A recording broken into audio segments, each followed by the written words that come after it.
importância, amados, que Deus dá à família.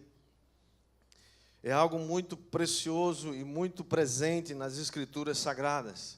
Nós vamos ler alguns textos que mostram, que revelam, que Deus se importa com a família e Deus cuida da família. Antes, porém, vamos fazer mais uma oração. Pai, em nome de Jesus, pedimos Tua bênção sobre essa palavra. Nos rendemos a Ti e pedimos a liderança e a instrução do Espírito Santo nessa hora. Que o Senhor inunde esse lugar com a Tua presença abençoadora, poderosa. Senhor, que haja paz nesse lugar. Afugentamos e manietamos agora todo espírito maligno, contrário, e declaramos que esse lugar é santo ao Senhor, separado para adoração. E, Pai, nessa hora o Senhor traz entendimento aos nossos corações, trazendo, Pai, luz para iluminar os olhos do nosso entendimento, para a glória do Teu nome, Senhor, e para abençoar o Teu povo, em nome de Jesus. Amém? Todos dizem? Amém. Glória a Deus. Salmo 68, versículo 6, diz que Deus faz o solitário habitar ou viver em família. Salmo 113, versículo 9, diz que Ele faz com que a mulher estéril habite em família e seja alegre mãe de filhos. Quem crê nisso, diga amém. Tem alguém aqui que quer engravidar e não engravidou ainda, se sente estéril, Deus vai te abençoar agora, e Deus vai colocar uma semente no teu ventre. Quem recebe, diga glória a Deus. A família, irmãos, é tão importante que Deus deu mandamentos específicos. Por exemplo, nos 10 mandamentos, nós temos pelo menos 3 mandamentos que falam especificamente e que objetiva proteger a família. Por exemplo, honra teu pai e a tua mãe, que é o primeiro mandamento com promessa. Também tem um outro mandamento que diz: não adulterarás, para proteger o matrimônio. E por último, tem ainda o não cobiçarás a mulher do teu próximo. Aos filhos, Deus tem mandamentos para os filhos. Efésios 6, 1 diz: filhos, obedeçam a vossos pais no Senhor, pois isto é justo. Os filhos devem honrar aos pais.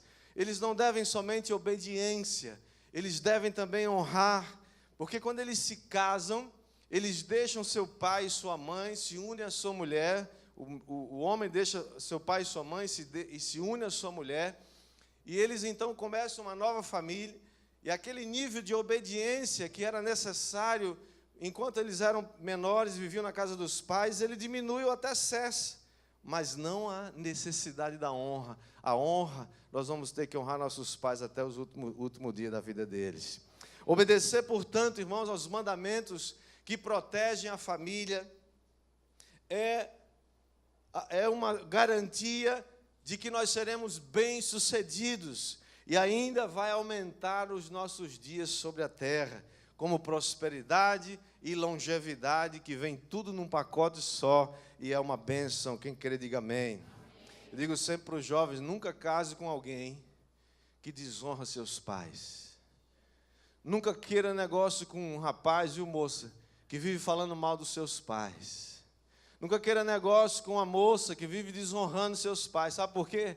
Porque ela nem vai ser próspera e nem vai ter longa vida sobre a terra. Você vai ficar viúva cedo e vai ser uma encrenca na sua vida pelo resto da vida. Diga misericórdia, vai para lá, chuta que é laço.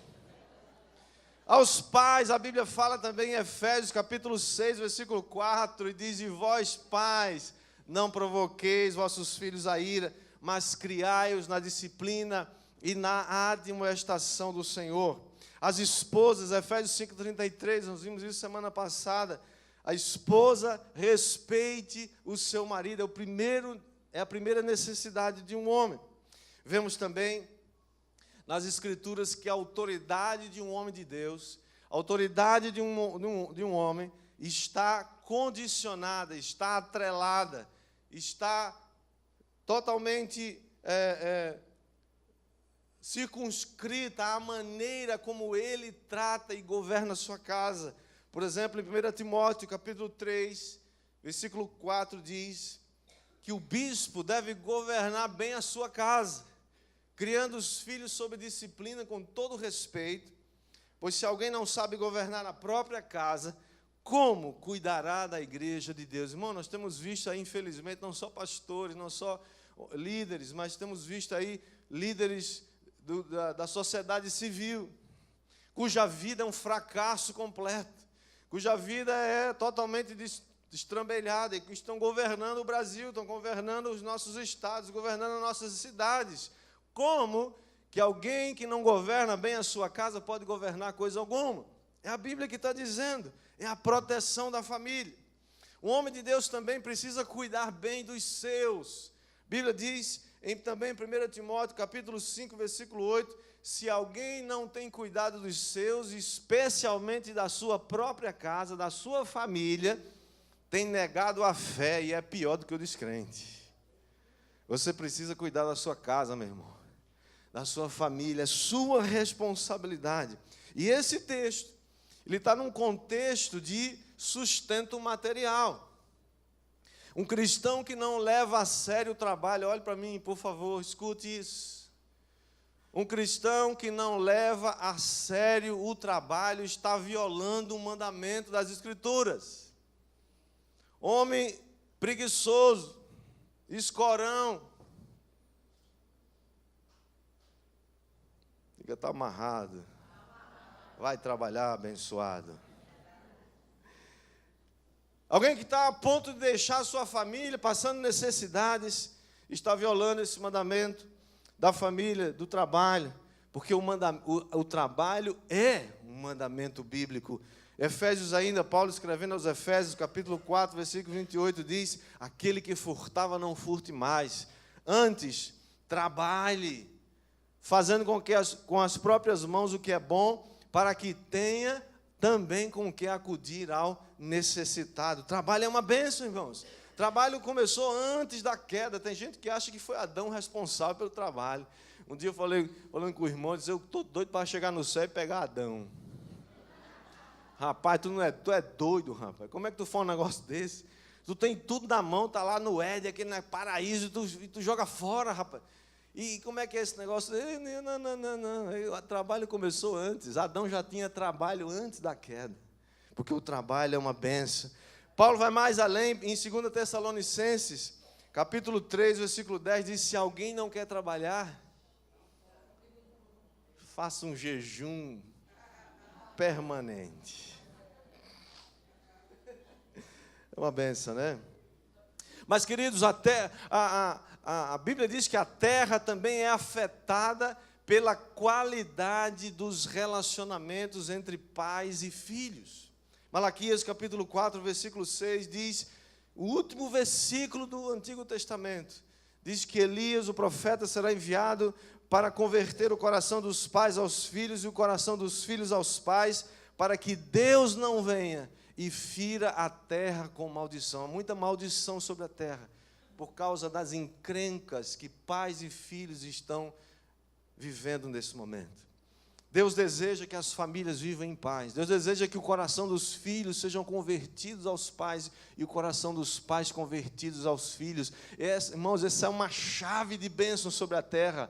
Isso é uma chave de bênção na sua família. Profetize a unidade da sua casa. Profetize, pai, seu coração está convertido a seus filhos. Filho, profetize que seu coração está convertido a seus pais, porque isso vai trazer um avivamento sobre a terra.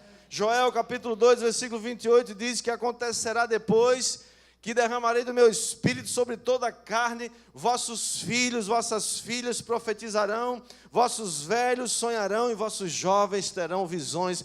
Deus está o tempo todo falando, ministrando sobre as famílias. Família é um bem precioso. Minha família é um presente de Deus, porque Deus diz que ela é um presente. Quem pode dar um aplauso a Jesus por isso?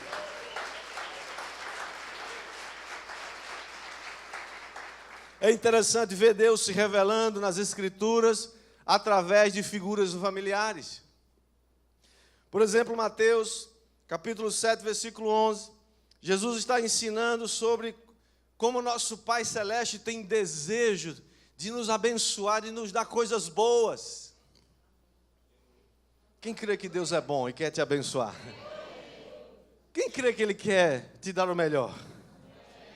Porque, irmão, tem uns camaradas aí que acham que não vou nem orar, não vou nem ler a Bíblia, porque Deus vai me mandar para a África comer rato. Você não conhece Deus, você conhece o capeta, que dá essas coisas. Deus quer te abençoar. Se Ele te mandar para a África, Ele vai te mandar abençoado e provisionado, em nome de Jesus. Amém ou não amém, queridos? Aí Jesus diz assim, ora, se vocês que são os maus sabem dar boas dádivas aos vossos filhos, quanto mais o Pai Celestial vai dar boas coisas a quem lhe pedir. Você pede coisas boas a Deus ou você acha que não merece? É verdade, você não merece não, mas peça assim mesmo, Deus vai te dar. Olha que trecho bonito que fala sobre essas figuras da família. Isaías 62, versículo 5 diz, como o noivo se alegra da noiva, assim de ti se alegrará o teu Deus. Você já viu a felicidade de um noivo e de uma noiva? Prestes ao casamento. Quem já passou por isso aqui já sabe o que eu estou falando, não é verdade? É um negócio impressionante, não é? É um caminho assim, a Bíblia até fala sobre isso, né? O sábio diz, eu não consigo entender muitas coisas, dentre elas, o caminho de um jovem com uma donzela, porque é algo tão sublime, algo tão bonito. A família, irmãos, a importância da família é tamanha, porque ela é muito mais do que uma instituição divina. A família é esse lugar que proporciona um ambiente de amor, de aceitação, de compreensão, de proteção, de cuidado, mas a família também é um instrumento para trazer ao homem uma revelação mais profunda de Deus. Quem não vive em família não consegue ter essa revelação profunda de quem Deus é. Por isso que Satanás é tão preocupado em destruir a família. Você sabia então por que ele quer destruir a família? Porque toda família pode ter essa revelação profunda. O casamento é algo tão sublime e elevado que o Senhor Jesus se comparou a um noivo e comparou sua igreja a uma noiva. Que coisa! E as bodas estão para acontecer segundo as Escrituras. Eu gosto de uma parte, de uma música do Jesus Adrian Romero. É um mexicano, um cantor, um compositor cristão mexicano. Eu gosto muito das músicas dele. E tem uma música que ele escreveu para suas duas filhas. Eu acho que elas deviam ter entre 7 e 8 anos, por aí, mais ou menos. E o nome dessa música é Princesas Mágicas. E ele começa, é uma poesia linda, falando das filhas, que ele tem, toda vez que ele lembra das filhas, ele quer voltar para casa, e ele já se deu conta de que ele ficou tão débil, assim, as meninas fazem o que quer com ele. Ele diz assim, eu sei que só com um sorriso essas meninas ganham tudo que elas querem, e elas vão crescendo. E ele diz, eu queria fazer de um jeito que elas parassem de crescer, porque eu sei que elas vão crescer, e um dia elas vão embora de casa, e vão levar um pedaço de mim que nunca mais vai voltar. É uma letra assim tremenda, linda demais. Mas essa frase é muito preciosa. Ele diz, elas são como pombas mensageiras, que o Senhor mandou do céu, para falar-me do seu amor. Irmão, só quem tem filhos pode experimentar isso. Você nunca vai conhecer um amor profundamente de Deus em toda a sua plenitude que um ser humano pode experimentar, a menos que você tenha um filho ou uma filha. Por isso que o diabo faz de tudo para você não ter filho. Faz de tudo para o mundo abortar os meninos. Faz de tudo para ninguém ter mais filho. Porque a carreira é mais importante do que os filhos. Porque o dinheiro é mais importante que os filhos. Porque o prazer é mais importante que os filhos. Isso é mentira! A verdade é que esses meninos são uma bênção. Essas crianças vieram do céu, foram enviados do céu para falar para você do amor dele, do quem ele é, do amor de Jesus. É por isso que a visão, irmãos, e as experiências que nós temos em relação à família vão determinar a maneira como você enxerga Deus. Um dia a gente estava evangelizando num retiro de carnaval, num evangelismo de carnaval, as bandas de Olinda, aquelas. E uma coisa que a gente encontrava muito naquela época, hoje não deve ser diferente, encontrava muito desviado. Brincando no carnaval, quando sabia que era crente, ai, meu Deus, eu preciso voltar. E aí, conversando um dia com um rapaz, nós percebemos que ele tinha uma encrenca muito profunda com seu pai.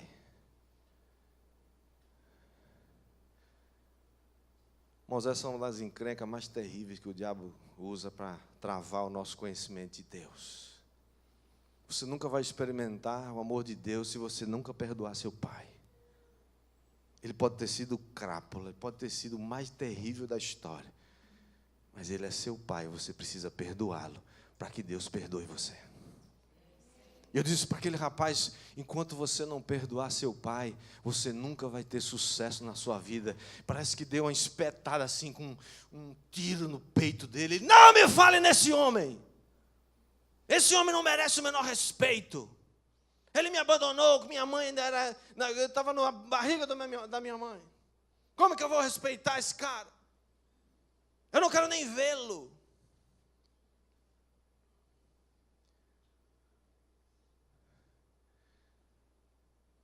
Há muita gente que não consegue ver Deus e não quer nada com Deus, porque está injuriado com Deus. Porque acha que Deus é o pai que ele teve. E é claro que, de todos os nomes de Deus, o que mais as Escrituras enfatizam é o pai. Ele é pai. A pessoa diz, como que Deus é pai se o meu pai foi isso? Eu não posso te explicar. Eu só sei te explicar um caminho. E o caminho se chama Jesus. Se você quer ter vida, então entregue seu pai a Deus. Diga, Senhor, cuida dele. Eu quero ter vida eterna, eu quero ser uma bênção. Eu quero ser renovado. Por isso que a Bíblia fala muito claramente sobre como você precisa renovar a sua mente. Você precisa renovar seus valores e conceitos à luz da palavra de Deus. Romanos 12, 1-2 diz, o apóstolo Paulo diz assim, rogo-vos, pois, irmãos, no popular de hoje seria mais ou menos assim, pelo amor de Deus, pelas misericórdias de Deus, eu rogo que vocês apresentem seus corpos como um sacrifício vivo, santo, agradável a Deus, que é o vosso culto racional, e não se conformem com esse mundo, mas se transformem, sejam transformados pela renovação da vossa mente, para que você experimente a boa, perfeita e agradável vontade de Deus. Quantos aqui querem experimentar a vontade de Deus na sua vida? Ela é boa, ela é perfeita e ela é agradável. Mas antes de você experimentar essa boa vontade, você precisa se deixar render a Deus. Você precisa deixar Deus lavar a sua vida, mudar a sua vida, transformar a sua vida, renovar a sua vida, liberar das toxinas do seu organismo, liberar você do mal, da pressão, liberar você do ódio, do rancor, das coisas que lhe prendem. Deus quer te dar vida, vida em abundância, e te mostrar a sua boa, perfeita e agradável vontade. É por isso, irmãos, que nós não podemos afirmar, ou podemos afirmar que, embora talvez você viveu numa família com muitos problemas, isso não quer dizer que as suas experiências tenham sido ruins, que você está agora fadado ao fracasso espiritual. Não. Porque pau que nasce torto, quando se encontra com Jesus, o carpinteiro não vai ficar torto, ele vai aprumar. Ele vai alinhar, quem crê, diga amém. Mas nós precisamos reaprender, ser reprogramados. É por isso que a palavra diz, experimente essa renovação. Experimente essa renovação. E eu creio, irmãos, que há tantas histórias que estão registradas tanto nas Escrituras, como você conhece. Muita gente. Tanto individualmente como na vida familiar. Deus tem trazido salvação, restauração, libertação. Eles têm sido tocados, e eu creio que essas histórias estão escritas para nos ajudar a ter mais fé, a ter esperança e a crer que sempre é possível, a crer que Deus vai fazer o impossível, Deus vai fazer o sobrenatural que você não pode. Quem recebe, diga amém. Mas ao longo da vida, nós podemos perder muitos desses valores. Estamos falando de mandamentos que são valores tremendos. Estamos falando de renovo, estamos falando de limites. que fazem com que a gente ande na presença de Deus, mas ao longo do tempo, ao longo dos anos, às vezes nós vamos perdendo paulatinamente esses valores e nós precisamos recuperá-los, nós precisamos praticá-los. Gostaria de ler esse texto com você de Lucas capítulo 15, versículo 8, Lucas capítulo 5, versículo 8, que fala da mulher que perdeu uma das dracmas. Diz assim, Jesus falando, nesse capítulo 15 de Lucas, ele fala de 3 parábolas. Em todas elas ele fala de algo que se perdeu, mas também fala de algo que foi recuperado. Porque a vida é feita de perdas, mas ela não pode ser feita só de perdas. Ela é feita de perdas, mas ela é feita também de renovo, de redescoberta e de coisas que você recuperou. Porque Deus é poderoso para fazer isso na sua vida. Quem recebe, diga amém. E diz assim, qual é a mulher que tendo 10 dracmas, se perder uma, não acende a candeia, varre a casa, procura diligentemente até encontrá-la. E tendo achado, reúne as amigas e vizinhas, dizendo, alegrai-vos comigo, porque achei a dracma que eu tinha perdido. Jesus está fazendo uma ilustração, tomando algo do cotidiano, um fato natural, para ensinar um princípio espiritual. Uma aplicação natural que fazemos dessa parábola, como das outras duas, que é a parábola daquele homem que perdeu uma ovelha, das 100, e a outra, a última, do capítulo 15, que é a parábola do filho pródigo. Nós podemos fazer uma aplicação de que ali é o pecador que se arrepende. Inclusive o texto fala sobre isso, que está perdido, que é reencontrado por Deus. No entanto, eu creio que nós podemos, como toda porção profética da palavra de Deus, aprender algo a mais sobre isso. Jesus falou que essa perda aconteceu dentro da casa. Ela não aconteceu fora de casa. Ela não aconteceu nas ruas. Muitas vezes nós estamos perdendo esses valores, queridos, dentro de casa. Porque é muito mais fácil a gente se policiar ou verificar os limites, os alarmes que posicionam esses limites com as pessoas de fora, com os amigos que a gente vê de vez em quando. Mas quantas vezes dentro de casa nós podemos perder esses limites ou perder esses valores, valores como amor, respeito, carinho, compreensão, amor sacrificial. Como quantas vezes podemos perder a paciência, a dedicação, as responsabilidades que nós temos um para com o outro, para com a família de um modo geral. Mas podemos também perder valores como fé, valores como oração, como meditação da palavra. Como estão esses valores na sua casa? Como estão esses valores dentro do seu lar? Como você tem cuidado da sua vida e cuidado desses valores? É interessante que aquela mulher perdeu apenas uma dracma de 10 que ela tinha. Muita gente pode dizer assim, não, perdi um, mas eu tenho 9 ainda. E releva. E não vai em busca daquilo que se perdeu. Daqui a pouco perde mais uma, mas eu tenho 8 ainda. Daqui a pouco se perderam tantos valores, que aquilo ali não é mais um lar, não é mais uma casa, uma família, é outra coisa. Diga em nome de Jesus, diga comigo, em nome de Jesus, eu vou cuidar da minha casa. Eu não vou deixar perder os valores, em nome de Jesus.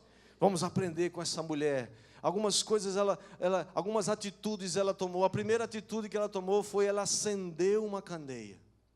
Irmãos, não há como procurar as coisas no escuro. Você não pode procurar verdade no mundo, porque o mundo vive em trevas. Não ouça o que o mundo está dizendo.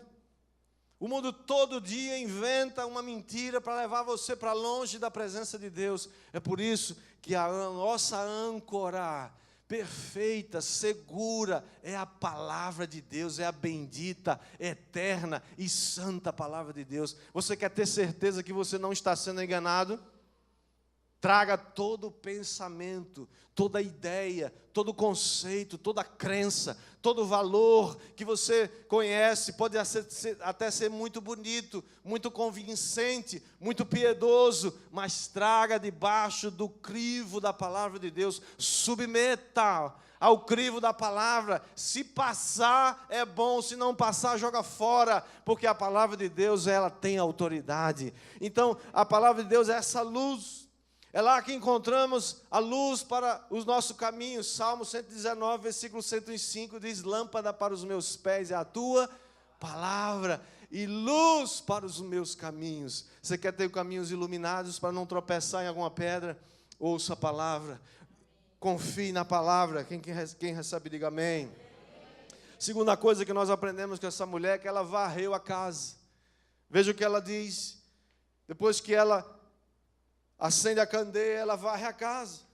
Aquela casa provavelmente precisava de limpeza. Irmãos, toda casa precisa de limpeza, sim ou não? Você fecha uma casa, passa dias sem chegar lá. Quando você chega tem poeira, tem sujeira, tem coisa, tem teia de aranha, sei lá, não é verdade? Tem que limpar. Assim somos nós precisamos nos limpar de vez em quando, periodicamente. Precisamos da limpeza, precisamos permitir que a influência do mundo seja arrancada, seja varrida, porque todos os dias nós nos expomos a conceitos, a mentiras, a afirmações. Irmãos, e olha, escute isso, o engano nunca vai ser uma coisa oposta à verdade e ao que é certo. O engano sempre é uma coisa muito parecida com a verdade. Tem horas que você não vai conseguir discernir sozinho. Você vai precisar do crivo da palavra e da assistência do Espírito Santo. Pergunte para ele: Espírito Santo, esse negócio é de Deus? Pergunte que ele vai te falar. Quem crê que ele fala? Amém. Ele vai ajudar você a fazer a faxina que você precisa na sua casa, na sua mente, no seu coração. Palavras muitas vezes que a gente ouve, o que a gente fala, ideias que a gente ainda traz do mundo. Nós precisamos varrer a casa para jogar fora toda essa sujeira, para encontrar e recuperar os valores que nós perdemos em nome de Jesus. A terceira coisa que nós aprendemos com essa mulher é que ela procurou com diligência. Mas tem gente, pessoas que até oram, choram, se quebrantam quando ouvem a palavra, mas sai dali e não faz nada para procurar, para buscar o que se perdeu. Ficam de braços cruzados, esperando alguma coisa acontecer. Você deseja mesmo recuperar o que se perdeu? Então toma uma atitude. Continue procurando com diligência. Deus não vai dar nada para aqueles que não valorizam. Deus só vai dar para aqueles que valorizam, que estão com sede, que estão com fome. Por que Deus abençoa os que o procuram? Porque a sua palavra diz: buscar-me-eis e me achareis, quando me buscarem de todo o coração. Clama a mim, eu vou te responder, vou te anunciar coisas grandes e ocultas que você ainda não sabe. É assim que funciona. Isaías 44:3, derramarei água sobre o sedento.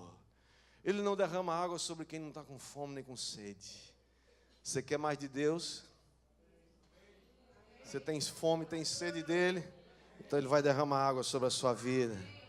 Quarta coisa que a gente aprende com essa mulher: ela foi perseverante. Amados, nós precisamos pedir com fé, mas nós precisamos pedir com perseverança. Sem fé é impossível agradar a Deus, é verdade. Mas a fé precisa vir acompanhada de perseverança. O que é perseverança? É você orar e continuar orando. É você pedir e continuar pedindo. Ah, já pedi, Deus parece que não me responde. Ainda fala assim com Deus, parece que é alguém que não tem nenhuma importância, assim, né? Menosprezando. Como é que você fala com Deus assim? O que você é sem Deus? Nada. O que Deus é sem você? Tudo. Nós precisamos ter uma atitude quebrantada para chegar diante de Deus, queridos. perseverando. Aquela mulher perseverou, buscou diligentemente e perseverou em buscar. Você persevera buscando, orando, clamando, com ações de graças, não é reclamando de Deus, não. Ah, pastor, eu já acho que eu vou desistir. Deus não abençoa desistentes, Deus abençoa perseverantes. Que persevera, e está lá, e sabe, e não sei o quê, e não está pensando em desistir, não, está lembrando todo dia, eu sei que o meu Redentor vive, eu sei que Jesus é poderoso, eu sei que Ele vai lutar em meu favor, eu sei que Ele é poderoso para fazer muito mais do que eu estou pedindo ou pensando, é no tempo dEle, se não chegou ainda, é porque eu não estou pronto para receber, mas Deus vai fazer, eu creio, e se você crê, Ele vai fazer na sua vida também, e quem crê recebe. Diga amém. E por último, ela se alegrou com as suas amigas e vizinhas quando achou a dracma. Queridos, todas as vezes que você tem uma bênção, precisa contar. As pessoas precisam ouvir o seu testemunho, o resultado da sua busca exitosa. Ela reuniu as amigas, reuniu as vizinhas e disse: venham celebrar comigo, porque eu já recuperei a minha dracma perdida. Conte as bênçãos, meu irmão, conte para abençoar outros, para encorajar outros. Talvez tenha alguém que perdeu a dracma e está dizendo assim: acho que eu não vou encontrar, eu vou desistir. Aí ela ouve a história: não, eu acendi a candeia, eu varri a casa, eu busquei, eu procurei diligentemente, eu perseverei, eu fui adiante e encontrei a minha dracma. Você vai encontrar a sua também.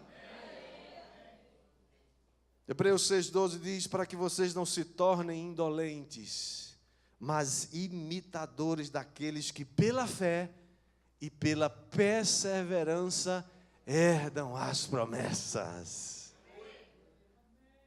Tem mais de 8.000 promessas para você nas Escrituras. Mas nós precisamos imitar a fé desses homens e mulheres de Deus.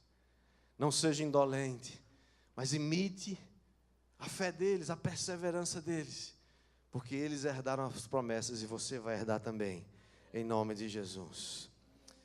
As 3 parábolas de Lucas nos mostram que não devemos nos conformar com as perdas.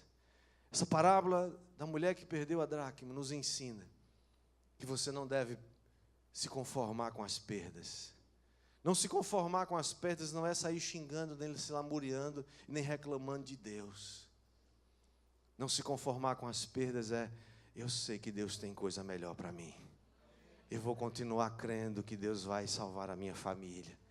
Não se conforme com a perda do seu casamento, nem da sua família. Não se conforme com a perda do seu filho. Seu filho está nas drogas, seu filho está no mundo, seu filho está viciado, seu filho está depravado. Não se conforme com isso. Deus vai fazer, vai agir em seu favor. Não se conforme com as perdas dos valores da sua casa, da sua família. A sua família é um presente de Deus. Recupere os valores, renove os valores, restaure os valores. Deus vai te ajudar nessa empreitada.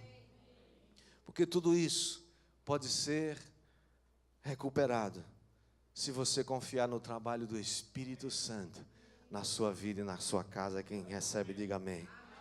Abaixa a sua cabeça, vamos orar.